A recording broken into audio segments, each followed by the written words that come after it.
Mimi kwa upande fulani nimepata hizo taarifa, lakini taarifa nilizipata kwa masikitiko makubwa kwa sababu waliozungumza wote ni watu ambao wanajua maana ya mpira ni nini. Nimeona siku ya kwanza akazungumza ndo Bugatti ndo Manara. Kazungumza kama mwanachama maana ni mtu ambaye hayupo kwenye tasnia yetu ya mpira tena. Hayupo kwenye mpira, kwa hiyo lazima tuwe lazima salauliki. Lakini la pili tumesikia kauli ya pili, tumesikia wazee sijui wamezungumza wa klabu hiyo moja. La tatu leo tumesikia viongozi wa matawi nao walikuwa kwenye kikao na tumeona kuna klipu zinatembea hawacheji maana sio hawacheji inawezekana hawana meno ndio maana wanatamka maneno ambayo sio sawa. Mimi kwanza nimelipokea hili kwa masikitiko makubwa kwa sababu kila chombo kina utaratibu wake na kina kanuni yake. Nadhani kama wangekuwa wanafuatilia kanuni na taratibu na katiba zao wasingefanya hivyo vitu ambavyo wanavyofanya sasa hivi. Bodi ya ligi ndo baba wa mpira ambao uko chini ya TFF. TFF ndo kiongozi wa mpira mkubwa. Baada ya tukio la Simba kufanyiwa uhuni, Simba waliandika barua ya malalamiko kwa sababu wamefanywa uhuni. Na uhuni ule wa kudhihirisha hadharani sio wasiri. Umefanyika mnamo saa 12 siku ya tarehe 7 Benjamin Mkapa. Ndani ya basi la klabu ya Simba kulikuwa kuna wachezaji wapatao 28 mpaka 30 pamoja na benchi la ufundi. Kuna vijana ambao walitengenezwa wahuni wakiwa wamevaa jezi za nyuma mwiko wakiwa wanaonekana wengine. Walizuia basi letu lisiingie kwenda kufanya mazoezi. Ndio chanzo. Sababu huwezi kuamua kitu chochote isipokuwa na chanzo. Chanzo ndio iko. Baada ya lile tukio wachezaji wetu walipatwa na hofu kubwa sana kwa sababu timu yetu ilikaa pale zaidi ya masaa 3-4 ikiwa iko pale nje na vijana wahuni wanazuia, wanasema wao ile timu haingii kwa sababu hawajapewa taarifa na wao hawana, yani wao kama wao wameenda kuzuia na wakiwa hawana mamlaka kufanya hivyo. Baada ya tukio hilo viongozi wetu walikaa chini wakatafakari, wakasema hili ni kosa, sio kitu sahihi. Kwanza wamezuia wachezaji wetu kufanya mazoezi. Lakini la pili, unapoenda kumwataki mtu kwa maneno na vitisho vya maneno makali ambayo mengine kazungumziwa mpaka CEO wetu Bibi Zubeda kwa maneno makali, wakaona hii sio salama kwa usalama wa timu yetu pamoja na viongozi wetu na mashabiki wetu ambao ndio sisi hapa tunazungumza leo. Wakakaa chini wakasema baada ya masaa kadhaa watatoa tamko kama Simba. Saa 8 usiku, saa 8 kasoro ikatoka ikatoka taarifa kutoka Simba kwamba wao waende kucheza mechi kwa sababu ya 1, 2, 3 sababu za msingi walizoziorodhesha. Lakini viongozi hawa hawakuishia hapa. Hawakututuma sisi tuseme mashabiki au wanachama au wazee. Viongozi hawa wakaandika barua kwenye baba wa mpira ambaye ni TFF kupitia bodi ya ligi. Wakawaandikia barua na malalamiko yao wakapeleka. Bodi ya ligi wakakaa kikao siku ya mechi asubuhi kama saa 4 saa 5 mpaka saa 6 kile kikao kimeisha. Saa 8 bodi ya ligi ambao ndo wenye mpira wanaojua thamani ya mpira na wanaongoza wenye mamlaka wakatoa taarifa kwa umma, kwa Watanzania wote, mechi imeahirishwa kutokana na sababu zilizoleta Simba, sababu 1, 2, 3. Kwa maelezo, sina haja ya kusema kwa sababu zile barua zipo kwenye mitandao yetu ya kijamii. Baada ya pale Simba wamekaa kimya, hawajasema lolote. Lakini hao waliowatuma wahuni wakaanza kutuma wahuni wengine kutengeneza barua za uongo kwenye mitandao kwamba mechi ipo. Simba tukasimamia msimamo wetu ule ule. Tulioambiwa na viongozi wetu saa 8 usiku, tulioambiwa na bodi ya ligi saa 8 mchana kwamba bodi ya ligi imesema mechi hakuna na viongozi wa Simba vile vile wamesema mechi hakuna. Siku ya mechi ile mpaka wale wengine waliokuwa uwanjani ambao wameingia uwanjani, watu wa Simba hatukwenda uwanjani kwa sababu mwenye mpira wake bodi ya ligi kasema mechi hakuna. Shabani, naamini kwamba unapitia katika mitandao ya kijamii, Instagram pamoja na radio kwa ujumla sasa vipindi vya michezo. Kuna kauli ya mwenyekiti wa bodi ya ligi alitamka kwamba kusema hii kesi ya Simba ya mwaka huu ni kesi nyepesi sana kuliko ya mwaka 2021 kwa Young Africans kushuka daraja. Lakini watu wameenda mbali zaidi. Kwa nini afanisha matukio yale na tukio hili? Mbona vifanani kabisa? Timu zetu hasa Simba na Yanga, ndio maana kiongozi kama yule anavyozungumza vile, na maana kuna vitu ambavyo viko ndani ya mpira wetu wa Tanzania, na hivi vitu sisi tunavilalamikia maisha yote. Nadhani kabla ya hili halijatokea tulikuwa tunalalamikia mambo ya udhamini mwenza, tumelalamikia mtu mmoja wa klabu kubwa kudhamini klabu zaidi ya 6 au 7. Tulikuwa tunalalamikia hiki kitu. Tumelalamikia vitu vingi. Hata kwenye sajili kuna vitu vya kienyeji vingi sana vinafanyika, lakini watu wanamaliza na wanafunika kienyeji na wanakaa chini wanasema ni hekima na busara itumike. Sasa ametolea mfano ule kwa sababu Amiri Jeshi Mkuu wa nchi ya Tanzania Samia Hassan aliomba anataka kuiona ile mechi ambayo ya 2021. Aliomba ile mechi. Alitoa taarifa kwa Wizara ya Michezo ambao ndio chombo kikubwa katika michezo yetu, ukitoa TFF. Wale wakapeleka TFF wakaifikia mpaka kwenye vilabu. Tukapewa taarifa. Kauli ya rais wa nchi ambaye ndio Amiri Jeshi Mkuu ni amri, sio ombi. Tunajua mpira una utaratibu wake, ila mechi haijaahirishwa kucheza, imesogezwa mbele kwa muda wa saa moja. Kama ikitokea mistake, tumeenda uwanjani tushakata tiketi, mechi karibia inataka kuanza, imeanza mvua ya mawe ambayo imeshushwa na Mwenyezi Mungu Subhanahu wa Ta'ala, ambayo hata mpira uone, au mvua kubwa hata mpira uone, mechi itasimama. Hata ikinyesha masaa mawili mechi itasimama. Baada ya pale litaangaliwa mambo mawili, mechi iendelee au mechi ihairishwe. Hiyo ni dharura. FIFA wala CAF hawatambui hivyo vitu, ila nyinyi wenyewe busara zenu na hekima ndio zitaharibu hilo mechi. Amiri Jeshi Mkuu aliomba ile mechi yaangalie kwa sababu anazindua kitabu cha Mheshimiwa Rais Almarhum Ali Hassan Mwinyi, rais mzee wa Ruksa, ambaye kila Mtanzania anajua thamani ya yule rais. Anaenda kuzindua magharibi saa 1, atakuja kuangalia mechi. Tukapewa taarifa vilabu, Simba wakaafiki, watani hawakuafiki. Wamesema tukubali kwa sababu mechi imepangwa saa 11 ichezwe saa 11, kwa nini mtupeleke saa 1?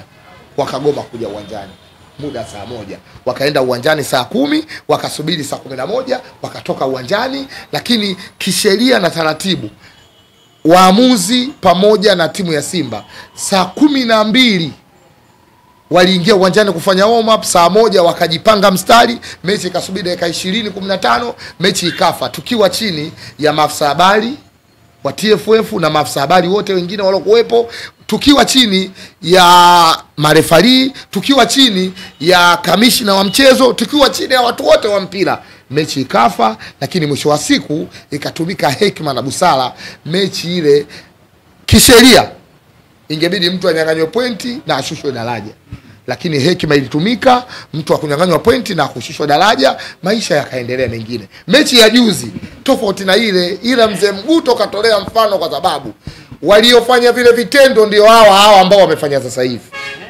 Akasema hivi vitu mbona vilitokea huko nyuma na sisi tulimaliza, na lile lilikuwa gumu kwa sababu timu husika na wahusika wa mchezo wote mpaka shirikisho walikuwa uwanjani. Mechi ya juzi walioenda wahuni walozuia mlangoni na timu yao wao wenyewe tu, wakiwa hawana kiongozi yoyote ambaye anahusika na masuala ya mpira alikuwepo kwenye uwanjani, akiwemo muamuzi wa mpira, akiwemo kamishna wa mchezo, akiwa kamisa ambaye anasimamia mchezo, wala kiongozi wote ambaye anahusika na mpira hakuwepo uwanjani. Ndio maana akasema hili ni jepesi kuliko la mwaka 2021. Watu wengi wanabaki hapo kwenye hii au matukio. Ikitokea kama Young Africans akapata uhalali kasi kupewa pointi 3, na nyie je, mtarealize mwaka 2021 tukio leo lirudi tena upya? Hata wakienda wana dhikri, hata wakienda wanafanya dhikri, hata wakienda wanafanya dua yoyote ya aina yoyote, hawezi kufanyikiwa kwa sababu umetoka nje ya utaratibu wa mpira. Mpira wa Tanzania unasimamiwa na TFF. Bodi ya ligi iko katika ndani ya TFF. Bodi ya ligi ndio imesimamisha ule mchezo. Bodi ya ligi na TFF ndio wanasimamia waamuzi na kila kitu kinachofanyika kwenye mpira. Wao wamesema mechi hakuna, ikiwa bado masaa 4 mbele. Saa 8 wametoa taarifa mechi saa 1. Masaa 4 au 5 mbele wamesema mechi hakuna. Wanapata pointi kutokea katika mustakabali wa kipengele gani na kanuni gani? narudi tena kwako. TFF ndo waongozi wa mpira. Kutokana na sintofahamu iliyotokea, mechi imeahirishwa. Nigeria walienda Libya. Tena wakufika uwanjani. Wamekaa airport, hawakugusa uwanja. Wamekaa airport ambao ni mbali na uwanja. Na hakuna kamishna wa mchezo wala nani. Sijui umeelewa? Wamekaa mbali ya uwanja. Wamekaa kama masaa 8 au 7 airport. Wamegeuza airport, wamerudi Lagos. Siku ya pili ambayo ndio siku ya mechi, timu ya taifa ya Libya ilienda uwanjani. Hakwenda kamisa wala kamishna wa mchezo. Kwa sababu Nigeria waliandika ripoti maalum ya kitendo walichofanyiwa. Kwa hiyo waamuzi wa mchezo wakwenda uwanjani. Baada ya lile tukio, kapewa nini? Kwa sababu hakuna mtu alioshiriki kwenda kufanya chochote. Kwa sababu gani? Wale wa Libya wamewafanyia vitendo sio sahihi wale Nigeria. Pointi 3 hizi kama ukitakia kihalali. Kwa sababu sisi na tumefanyiwa uuni. Sema Simba tunafuata utaratibu. Ukifikia wakati tukatoa mabomu yetu tulio yaficha, pointi 3 tunachukua sisi. Kwa sababu sisi ndio tumefanyiwa uuni na wao. Wao wanabaki kusema kwamba hizo situations zitokea wali za Nigeria. Na wao kwa inapaswa kama hivyo maana nyinyi mfanya uuni. Alofanywa uuni ni nani? Simba. Kati ya Simba na Yanga nani kafanywa uuni? Wao wanalaumu kwamba hakuna sababu za msingi zofanya zielishwe mechi. Sababu umewatishia wachezaji wetu na umezuia timu zifanye mazoezi. Hiyo ni sababu. Usipofanya mazoezi huwezi kucheza mpira. Ndio maana hata TFF kwenye kanuni zao za ligi ijayo, ligi hizi hata hivyo walikuwa wameweka kama timu haina kiwanja cha mazoezi haistahili kushiriki nini? Kwa nini wameweka haistahili kucheza? Kwa sababu wanajua bila mazoezi huwezi kucheza mpira. Wanasema kuwa hata kufanya mazoezi hajalishi kuwa hauwezi kucheza mpira usipofanya mazoezi. Huo ndio ukweli. Na ndio maana kuna kanuni imewekwa, lazima timu ifanye mazoezi, ila haijasema ifanyie wapi. Kama kwenye mazoezi ya timu uwanja ambao unapofanyia, kwa mfano tuna mechi karibu siku 3 mbele, tunaweza kufanya sehemu nyingine mazoezi, sawa? Siku ya mechi kanuni zipo katika dokumenti zao, lazima timu ikafanya mazoezi pale. Kwa hiyo kutokwenda kufanya pale, inawezekana kuna sehemu nyingine umefanya ila sio pale, ila kanuni iko wazi, muda wote unaruhusiwa kwenda kufanya. Simba tumeenda au sisi hatakwenda kwa mazoezi? Tumekwenda. Waliotuzuia wanahusika na mpira au husiki na mpira? Hawahusiki na mpira. Waliotuzuia sio makomando, mabouncer wa timu ambayo tunacheza nayo. Ndio kosa walilolifanya. Ndio maana wachezaji wetu hawakuwa tayari kiakili na kila kitu, kwa sababu kwanza kuna maneno yalikuwa yanatoka ya kashfa wakati timu yetu iko pale nje. Lakini la pili, basi letu lilikuwa linapigwa kwa mikono na mawe.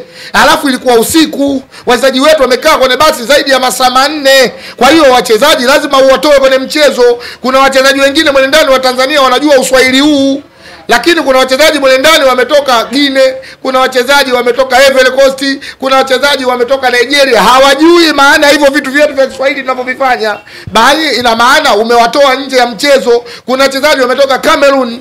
Leo wachezaji wetu kikosi cha kwanza karibia wachezaji 5 au 6 wanaanza kikosi cha kwanza, wageni watoka hizo nchi nilizotaja. Umewaathiri, hawatocheza mpira kama inavyotakiwa. Ndio maana viongozi wetu wakatumia hekima na busara, wakaandika barua ya kusema hatutocheza. Na niwaambie, si wameenda kasi? Mwenye kiranga apewe pole, kitawakuta kiranga kama kilichowakuta mkataba Kagoma. Shabani, hapo kwenye maisha yetu si ya uhalisia. Simba na Yanga kuelekea dabi aje kufanya mazoezi katika Benjamin Mkapa. Nyie kigezo gani tunapeleka mwaka huu kufanya mazoezi Benjamin Mkapa? Tunafanya. Mechi iliyopita ambayo sisi tulifungwa, Yanga walifanya mazoezi Benjamin Mkapa na sisi ndio tulikuwa mwenyeji. Kwa sababu sisi sio Waswahili, watu wa mpira, tuliwaruhusu wakafanye. Waulize wa Yanga au nenda TFF bodi ya ligi au msimamizi wa ile mechi, nenda kamuulize, atakwambia Yanga walifanya mazoezi. Hatukuwazuia kwa sababu tunajua ni mpira. Lakini wao wana mandate gani na mamlaka gani ya kutuzuia tena? Na wametuma wahuni. Na kwa kuthibitisha kwamba wahuni hawa ni mali yao, mpaka leo hamna kiongozi wa Yanga alozungumza lolote. Wamekaa kimya. Kwa kuthibitisha kwamba wahuni hao wako chini yao, mpaka leo muone kiongozi gani wa Yanga kakanusha. Kwa hiyo wahuni ni mali yao. Mali yao wamewatuma, mbona hawajakanusha? Wamenyamaza kimya. Izidi isipungue bado wanazidi kuchochea, wanazidi kutembeza sumu mpaka zimeenda mpaka Zanzibar. Tumeona wazee wa Zanzibar nao, tena wale si wazee gani wana umri. Mimi ninavyojua wazee ni hekima na busara kama babu yangu mzee Mkuchika hawezi kushiriki hivyo vitu. Na nimemuona mzee Mkuchika, yeye na ndo mlezi wa klabu ya Yanga, yeye na ndo mdhamini wa klabu ya Yanga, yuko kimya kwa sababu anajua anachokifanya wale wazee wengine sio kitu sahihi. Lakini wazee hawa 2021 walikuwa wazee kama hivi leo, baada ya timu yao kushindwa kwenda uwanjani kwa amri ya kuomba risali moja ya amiri jeshi mkuu ambaye ndo rais wa nchi, timu yao kuto kwenda uwanjani. Hawa wazee ambao wanajiita sasa hivi wazee, walikuwa wazee kama hivi sasa hivi, walitoa tamko lolote la kupinga la kupingana na viongozi wao? Kwa nini wamezuia timu yao? Walikaa kimya.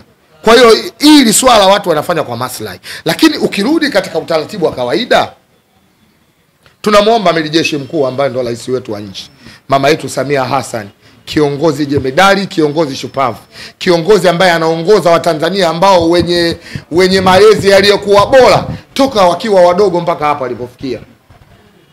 Mama, utawala wako watu wasikuharibie, ikaonekana utawala wako na ndio umechafua hali ya hewa ya nchi pendwa ya Tanzania yenye amani tele. Kuna viongozi wa serikali waliomzunguka mama yetu ndo wanaharibu mpira, na wao ndo chanzo cha haya matendo. Wenyewe wanajua. Mimi nakwambia, na mwezi huu mtukufu wa Ramadhani, wallahi wa billahi, Mwenyezi Mungu ananisikia, wanaofanya mpaka masuala haya yanatokea, viongozi waliomzunguka mama Samia Hassan ambao wanapenda mpira ndio wanatumia vyeo vyao kama zamana. Na tumeliona hili limetokea Mwanza kwa klabu yetu ya Simba. Mtu mwenye cheo chake katumia zamana kuzuia timu yetu imemaliza mazoezi nataka kutoka, kaenda kuzuia mlangoni na katoa amri. Kocha wetu msaidizi na meneja wetu wa timu na kiongozi wetu wa kulinda timu yetu wakamatwe, wakae ndani masaa 24 kwa amri ya kiongozi, ambaye kiongozi huyu ndio yuko kwenye utawala huu wa mama.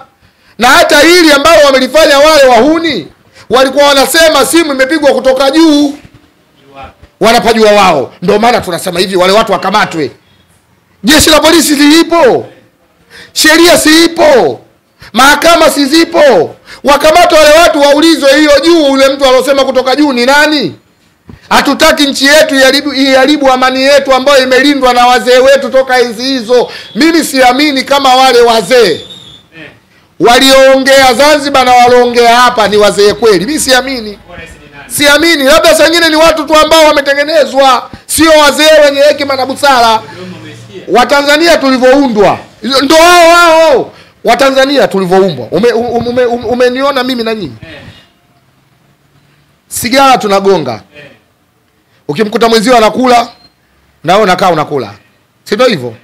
Ndala zako naweza nikakwazima nenda nazo msikitini au kanisani. Uongo? Nchi zingine watu wanazibana hivyo vitu.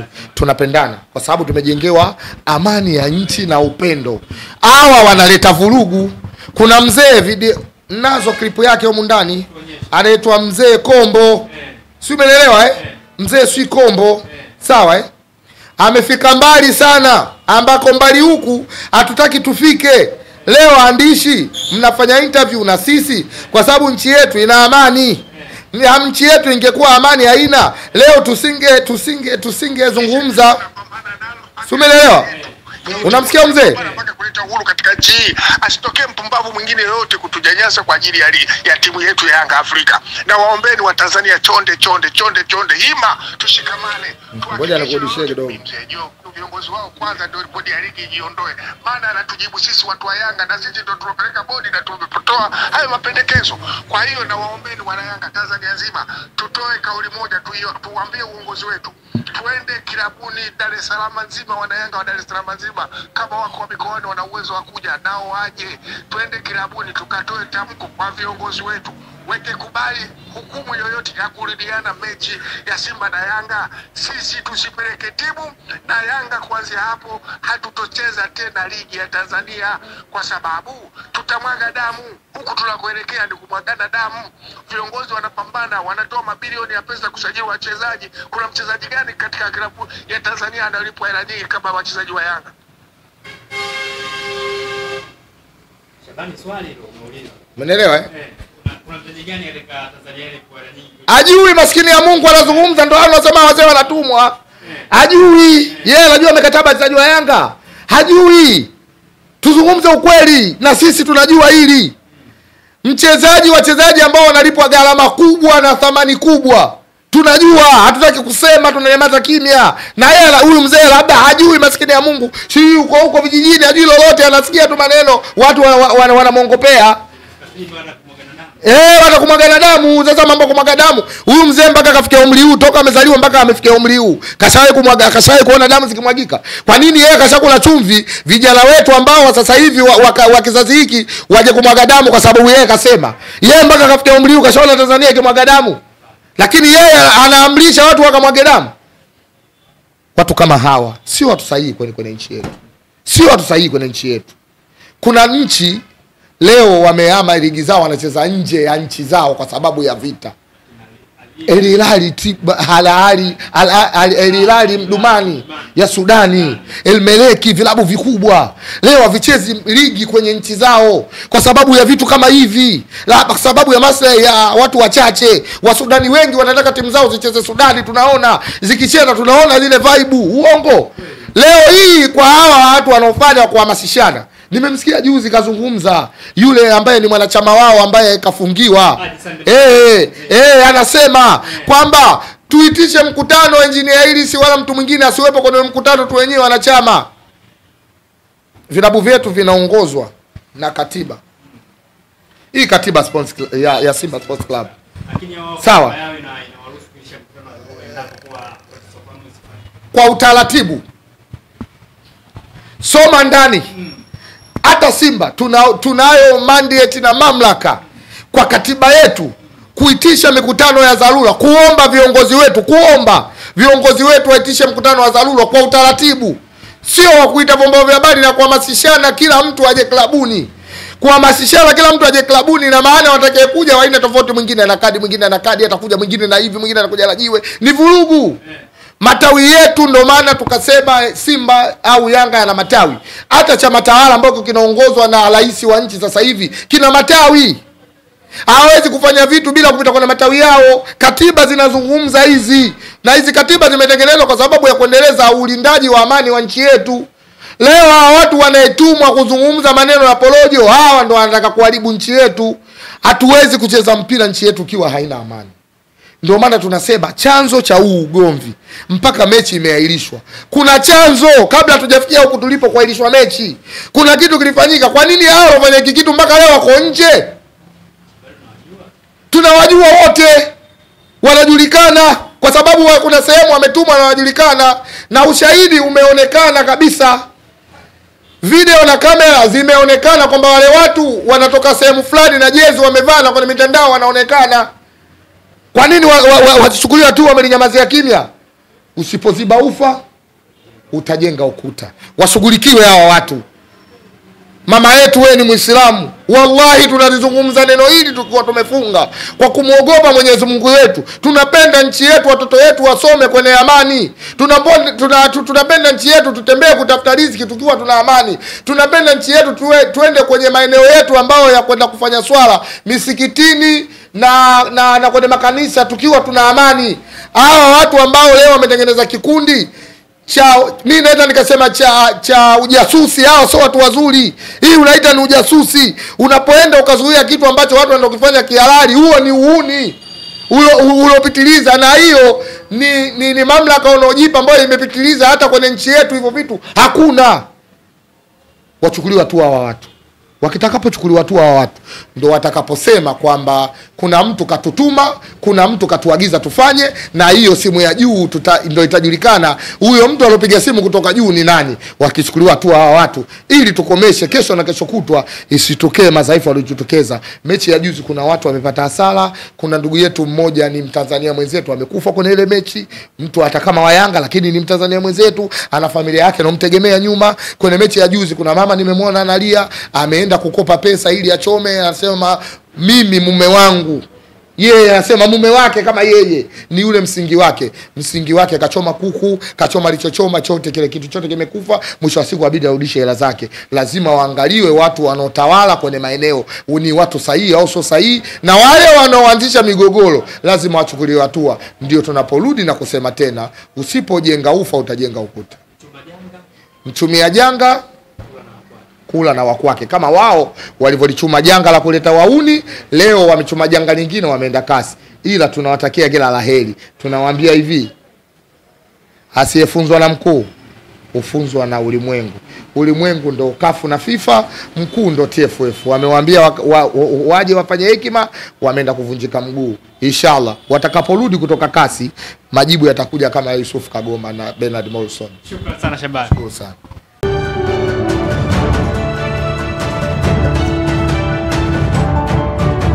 Uba TV, excellence is our signature.